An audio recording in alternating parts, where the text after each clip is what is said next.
네, 시청자 여러분 안녕하십니까. 토요일 아침 대구 MBC 뉴스투데이입니다. 주말인 오늘 대구와 경북 지역은 대체로 맑은 가운데 폭염이 이어지겠습니다. 오늘 아침 최저 기온은 대구 25.7도, 포항 25.5도로 열대가 나타났고 구미 22.7도, 안동 21.5도 등 21도에서 25도의 분포를 보였습니다. 낮 최고 기온은 대구 안동이 34도를 비롯해 구미가 33, 포항이 32도 등 28도에서 35도의 분포로 어제와 비슷하겠습니다. 내일은 장마 전선의 영향으로 대체로 흐리고 오전에 한두 차례 10에서 40mm 비가 내릴 것으로 예상됩니다.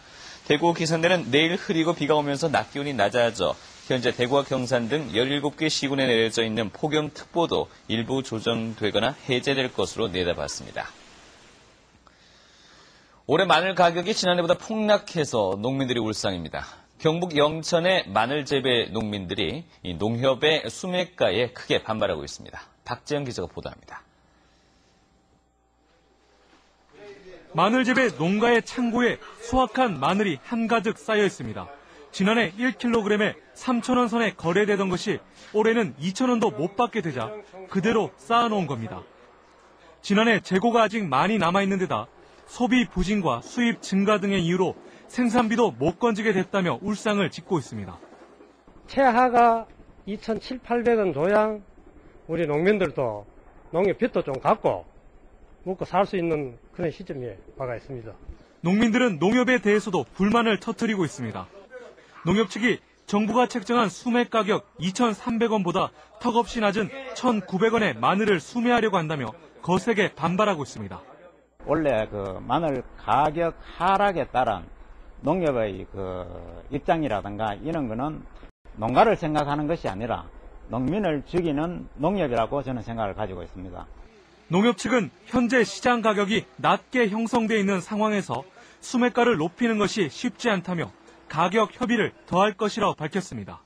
실제보다도 거의 한 배 반을 주려고 하면은 좀 부담이 하고 물론 저희들 입장에서는 농민들 힘들다 하는 거 알고 있고 지금 생산비도 겨우겨우 견딘다 하는 거 알고 있지만 정부가 제시한 수매 가격보다 낮은 금액을 제시한 농협에 화가 난 농민들은 오는 29일 대규모 집회를 예고하고 있습니다. MBC 뉴스 박지영입니다.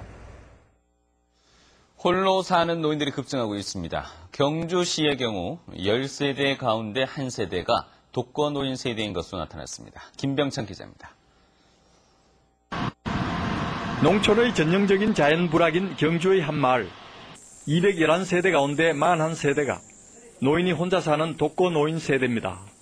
거의 20%에 가깝습니다. 경주시 전체로는 지난 1월 현재 10만 9,600여 세대 가운데 11.3%인 12,300여 세대가 독거노인 세대입니다. 농어촌 지역의 형태를 띠고 있는 도시로서 자녀들이 타지로 떠남에 따라 배우자의 사망으로 인하여 독거노인 수가 증가했다고 봅니다. 독거노인 세대는 해마다 급증하고 있습니다. 지난 2009년 이후만 해도 11.2%, 1,240여 세대가 늘어났습니다. 해마다 3%에 가까운 300여 세대가 늘어난 것입니다. 경주시는 독거노인 세대에 대한 지원 대책 마련을 서두르고 있습니다. 홀로 사는 노인들을 위해 안전폰 지원과 건강음료, 도시락 배달 등 노인 돌봄 서비스 사업을 실시하고 있습니다. 급증하는 노인 독거 세대. 물질적인 대책만으로는 극복할 수 없는 우리 사회의 어두운 현실입니다. MBC 뉴스 김명창입니다. 연일 폭염이 기승을 부리면서 온열 질환자가 크게 늘어난 것으로 나타났습니다. 보건복지부가 발표한 온열질환 감시체계 결과에 따르면 지난 6월 2일부터 이달 22일까지 전국의 응급의료기관에서 보고된 온열질환자는 사망자 2명을 포함해서 모두 341명으로 지난해 같은 기간 113명에 비해서 3배 이상 늘었습니다. 질환별로는 열탈진이 42%, 그리고 성별로는 남성이 70.7%로 많았고 연령별로는 5, 60대 이상이 48%로 전체 절반에 달했습니다. 기상청과 보건당국은 환자 발생 시간이 주로 오후 3시에서 6시 사이에 집중됐다며 한낮 야외 활동을 자제하고 충분한 휴식과 수분 섭취를 당부했습니다. 여름 휴가철을 맞아 경상북도가 특별 교통 대책을 마련했습니다. 경상북도는 경북 동해안 노선에 시외버스 예비차 31대를 투입하고 시내버스와 농어촌 버스도 지역 실정에 맞게 노선과 운행 시간을 늘리도록 했습니다. 경북 지역을 찾는 관광객들의 교통 편의를 위해서 택시 부재를 해제하고 심야버스도 운행할 예정입니다. 교통 혼잡이 예상되는 일부 구간엔 우회도로 안내판을 설치할 예정인데 이달 초에는 여객 자동차와 여객 터미널의 시설 장비에 대한 안전 점검을 벌이기도 했습니다. 지역의 소비 심리가 다소 나빠졌습니다. 한국은행 대경본부에 따르면 7월 소비자 심리 지수는 105로 107이었던 지난달보다 조금 떨어졌습니다. 현재 생활용품 지수와 가계 수입 전망 지수는 지난달과 거의 비슷했지만 소비지출 전망 지수와 향후 경기 전망 지수가 지난달보다 조금씩 떨어져 전체 소비 심리에 영향을 끼쳤습니다. 7월의 전국 평균 소비자 심리 지수는 105로 대구와 경북 지수와 같았습니다. 금융감독원 대구지원에 따르면 올해 상반기 금융민원은 1,100여 건으로 지난해 같은 기간에 비해서 31% 늘었습니다. 금융민원 가운데 보험 관련 민원이 전체 61%로 가장 많았고 지난해 같은 기간보다 37% 늘었습니다. 그 다음으로는 은행과 비은행 관련 민원이 전체 22%였는데 지난해보다 52%가량 늘어나 증가폭은 가장 컸습니다. 민원 유형별로 보면 보험 불안전 판매 같은 모집 관련 민원이 300여 건으로 가장 많았습니다. 올해 상반기 대구 지역의 소비자 상담 건수가 크게 늘어난 것으로 나타났습니다. 대구시에 따르면 올해 상반기 대구 소비생활센터와 대구 소비자연맹, 대구 YMCA, 대구 YWCA 등 대구 지역 소비자 상담 기관 단체에 들어온 상담은 8,200여 건으로 지난해 같은 기간에 비해서 48%나 늘었습니다. 접수된 소비자 상담 가운데 사업자와 직접 중개를 통한 피해 구제율은 23%로 지난해보다 2배 이상 늘었습니다. 직접 중개를 통한 피해 처리 가운데는 환급이 17%로 가장 많았고 계약 이행, 부당 행위 시정, 계약 해제 해지, 수리 보수의 순이었습니다. 프로축구 대구FC가 통영에서 국내 전지 훈련을 성공적으로 마치고 돌아와 다음 주 펼쳐질 홈 경기에 대한 기대가 높아지고 있습니다. 지난 25일까지 통영 산양스포츠파크에서 훈련을 펼쳤던 대구FC는 조직력과 부분 전술, 골 결정력 향상에 집중해 상당한 성과를 보이고 돌아왔다는 평가입니다.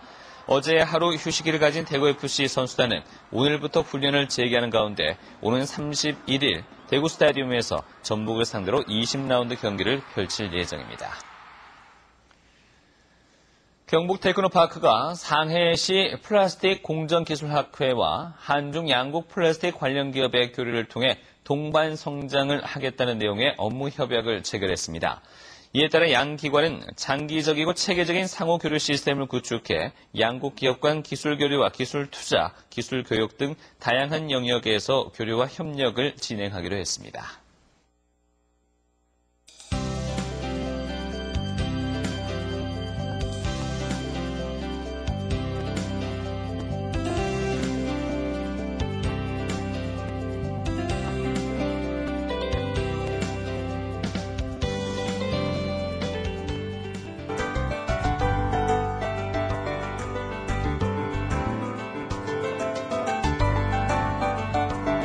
오늘로 13일째입니다. 대구와 경북 지역에 폭염특보가 내려진 일수인데요. 7월의 마지막 주말인 오늘도 대구 34도까지 오르며 여전히 무덥겠습니다. 하지만 이 지긋지긋한 무더위도 내일 오전에 비가 오면서 조금 누그러지겠습니다. 대구는 낮 기온 30도까지 내려가겠고요. 대구와 경북 지역에 내려진 폭염특보도 해제되거나 약화될 것으로 보고 있습니다. 오늘 대구와 경북 지역은 고기압의 가장자리에 들어 대체로 맑다가 구름량이 많아지겠습니다. 반면 서쪽 지방은 이 서해상에서 장마전선이 활성화돼 오후부터 비가 오기 시작하겠고 밤에는 대부분 지역에서 비가 내리겠습니다. 현재 기온 대구 26도로 열대야가 나타났습니다. 낮 기온은 34도로 어제만큼 덥겠습니다. 구미와 김천의 낮 기온 33도까지 오르겠고 안동의 낮 기온 34도, 의성 35도로 어제만큼 무덥겠습니다. 경주의 낮 기온 34도로 예상됩니다. 물결은 1m로 잔잔하게 일겠습니다. 네, 내일은 낮 기온이 30도까지 내려가 더위가 조금 수그러들겠습니다. 그리고 수요일부터 목요일까지 다시 장맛비가 내리겠습니다. 날씨였습니다.